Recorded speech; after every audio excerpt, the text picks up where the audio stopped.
The coastal region of India is traditionally disadvantaged and backward, with low livelihood security of the farmers.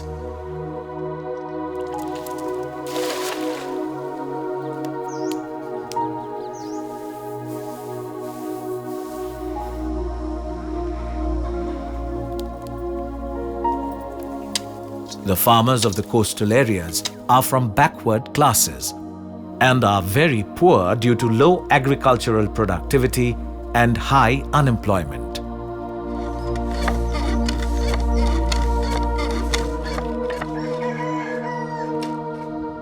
The degraded soil and water quality, along with climatic adversities, contribute to the poor living conditions and low agricultural productivity.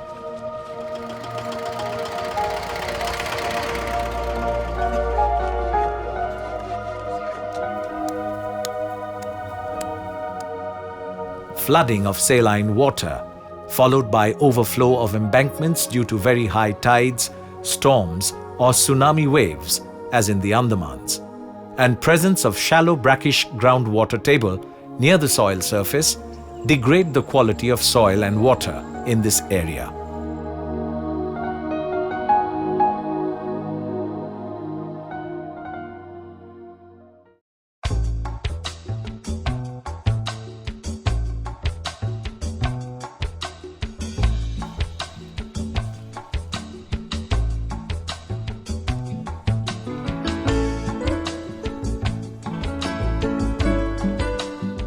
The National Agricultural Innovation Project, or NAIP, is to uplift the rural livelihoods in a sustainable manner, particularly in the degraded region of Sundarbans and the Andaman and Nicobar Islands.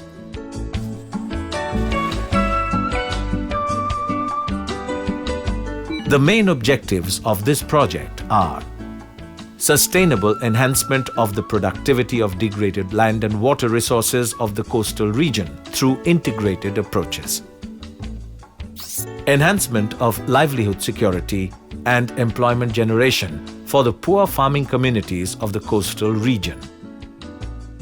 Empowerment through capacity building and skill development of stakeholders, including men and women farmers.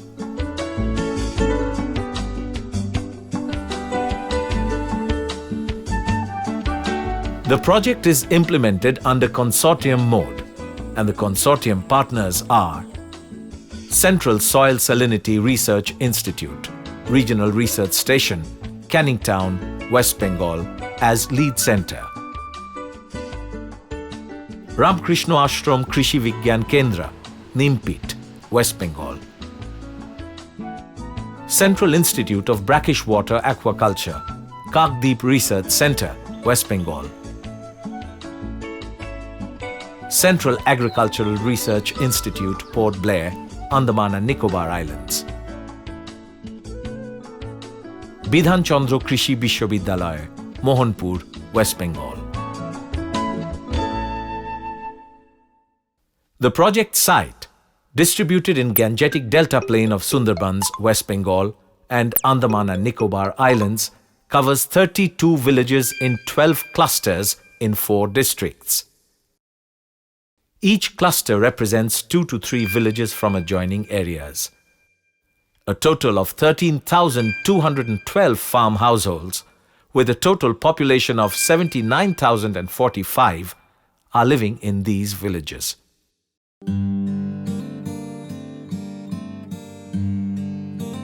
Different technological options for sustainable agricultural production have been attempted under this project.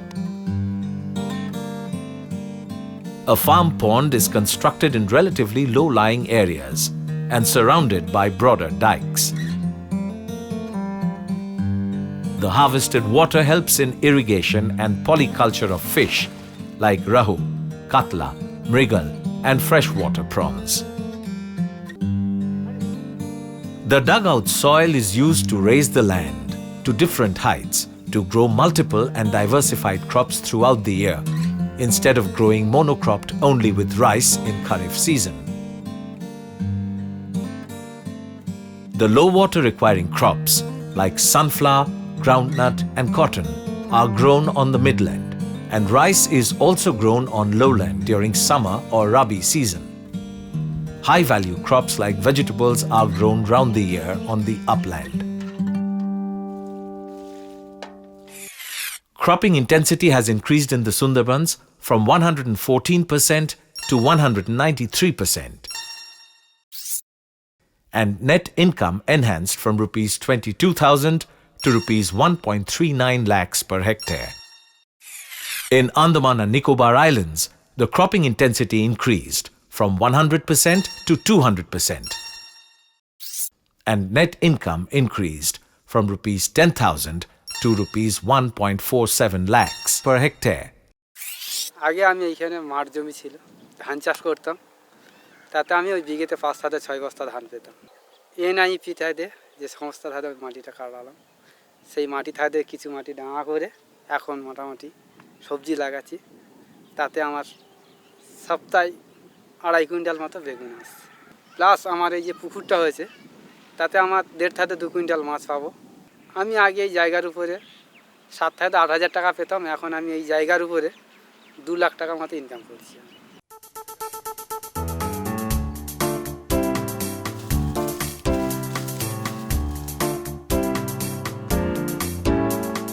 In deep furrow and high ridge land shaping technique, about 50% of the farmland is shaped into alternate ridges and furrows.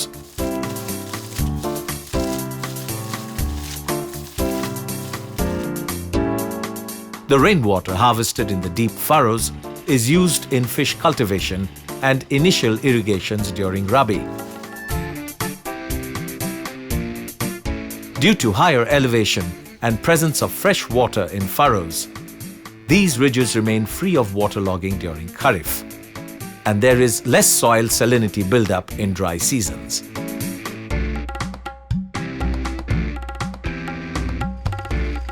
The ridges are used for cultivation of vegetables and other horticultural crops or multi-purpose tree species throughout the year. The rest of the farmland, including the furrows, is used for growing more profitable paddy with fish in Kharif.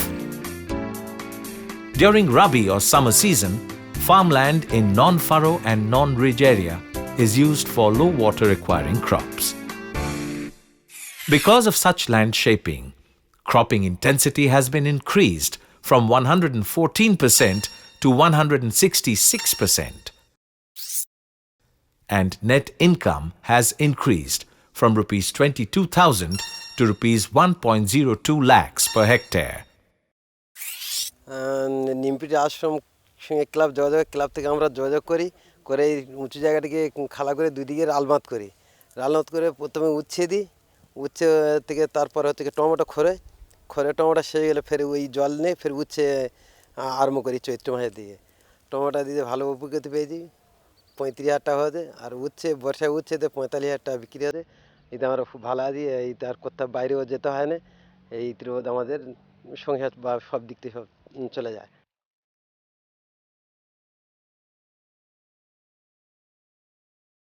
In Sundarbans, trenches for paddy-cum-fish culture are dug around the periphery of the farmland.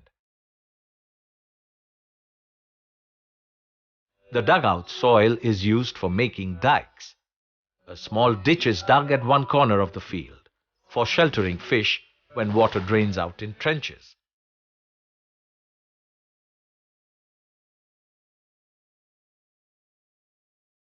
Dikes protect free flow of water from the field and trenches. Dikes are used for harvesting rainwater and subsequently growing vegetables and green manuring crops or food crops or multi-purpose tree species throughout the year. The rest of the farmland is used for more profitable paddy and fish cultivation in Kharif season. The non-trench and non-dike area of the farmland is used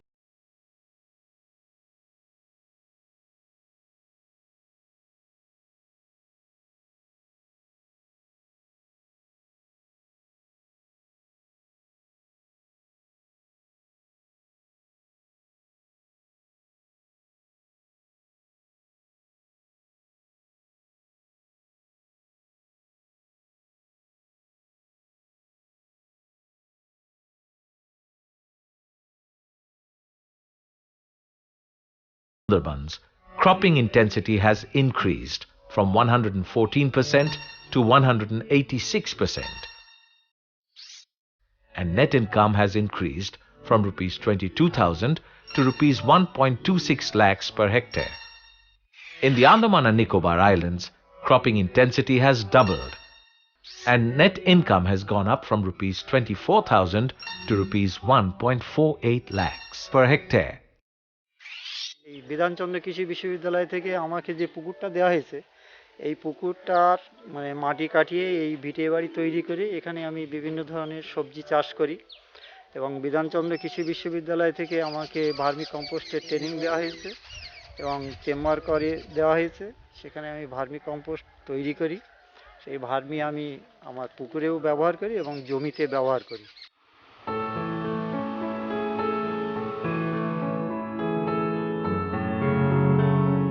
Broadbed and furrow involves shaping of the land into alternate broad beds and furrows in low-lying lands. This technique was implemented in tsunami-affected areas in Andaman and Nicobar Islands.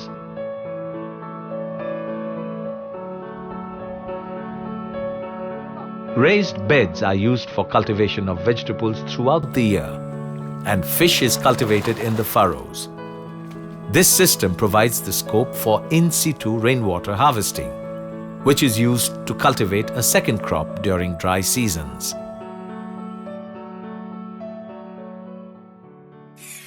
As a result, cropping intensity has tripled, thereby increasing the income from rupees 24,000 to rupees 2.12 lakhs per hectare. Through three-tier technique of land shaping, the degraded and low-lying land in Andaman Islands is shaped into raised land, mid or original land and pond.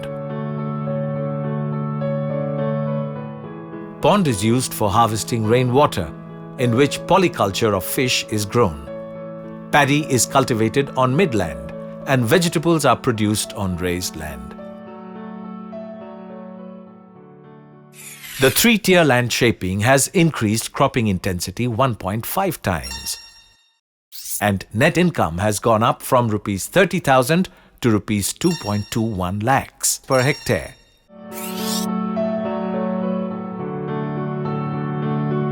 In paired bed technique, degraded low-lying land in Andaman Islands is shaped into broad furrow and beds. A nursery pond is created at one end of the furrow for fish culture.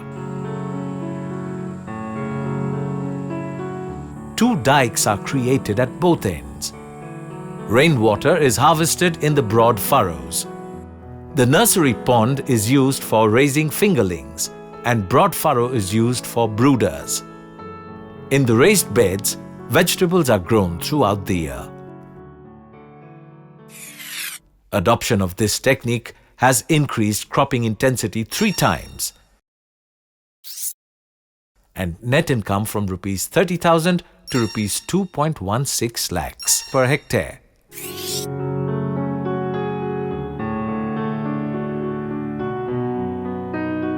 In Andaman Islands, agriculture is practiced in land patches and generally in undulating terrain.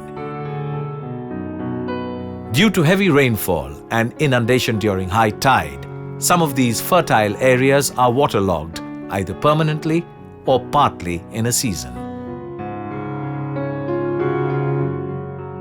The area can be brought under rice vegetables or rice pulse cultivation through proper surface drainage network. The surface drainage network is constructed after hydrographic survey and bunding at the seaward side of the slope, with or without one-way sluice gate. Sometimes contour trench is made at the foothill and the water is directly taken to the lowest point, avoiding overland flow of water in the valley areas.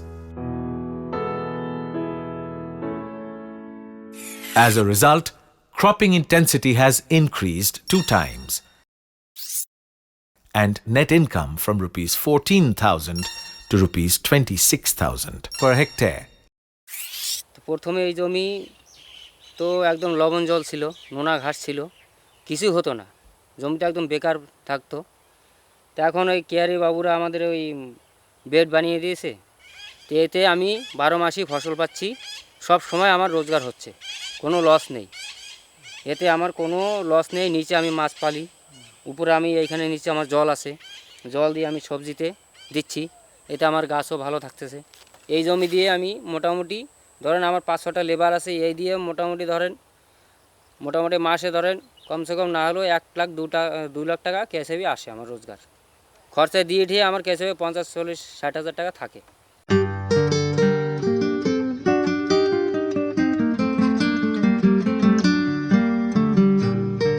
Many areas near the brackish water river or sea coast remain highly saline throughout the year and unsuitable for crop cultivation.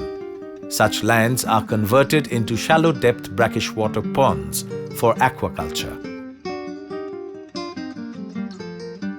In Sundarbans, there is polyculture system of brackish water, fish farming with tiger shrimp or Pineus monodon, along with brackish water fish like golbhangon or lizatade and ashbhangon or mugil cephalus is practiced in these ponds. From this brackish water aquaculture, farmers are earning about rupees 1,45,000 per hectare of pond area.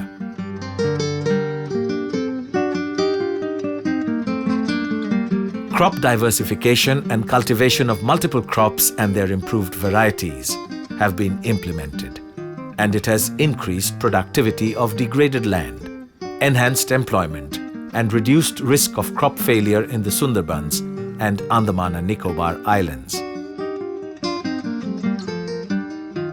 To improve soil health and fertility, green manuring with sesbania, fertilizer application on soil test value, and vermicomposting were introduced. Green manuring and vermicomposting have increased the land productivity up to 20 to 30%. Soil health also improved. Vermicompost also reduced application of chemical fertilizers. Sesbania is grown as a green manure and for seed production. These seeds are quite remunerative when sold in the local market.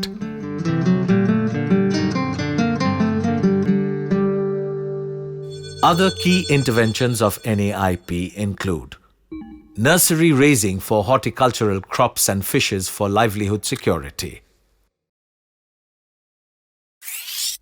mushroom cultivation for livelihood security of women and landless farmers, drudgery reduction through farm mechanizations, beekeeping, introduction of improved livestock and livestock health management. আমি এই জায়গাটায় আগে ধান চাষ করতাম, এখন কাকদ্বীপ গবেষণা কেন্দ্রের মাধ্যমে পুকুরটা কেটে সবজি চাষ করছি, মাছ চাষ করছি। আর জায়গা মানে ধান চাষ যে আগে করতাম তাতে 3-4 হাজার টাকার মতো লাভ পেতাম, আর এখন সবজি চাষ করে মাছ চাষ করে 20,000 টাকার মতন লাভ পাচ্ছি। এই মাছ সবজি আমরা বাজারে মার্কেটে বিক্রি করতে যাই।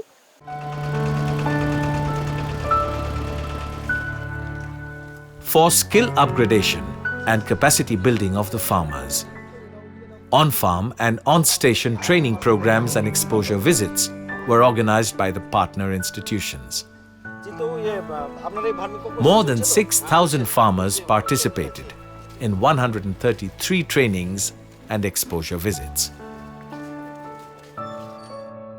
4 rural technology centers were established in Canning 1, Pathor Pratima, Kakdeep and Kultoli clusters of Sundarbans region. Keeping post-project sustainability in mind, a fund has been created by opening separate bank accounts for each cluster. Beneficiaries have contributed 10 to 20% against each activity, and the contribution was deposited in the sustainable fund accounts. After completion of the project work, the amount will be utilized by the village committees towards sustaining the benefits accrued from the project.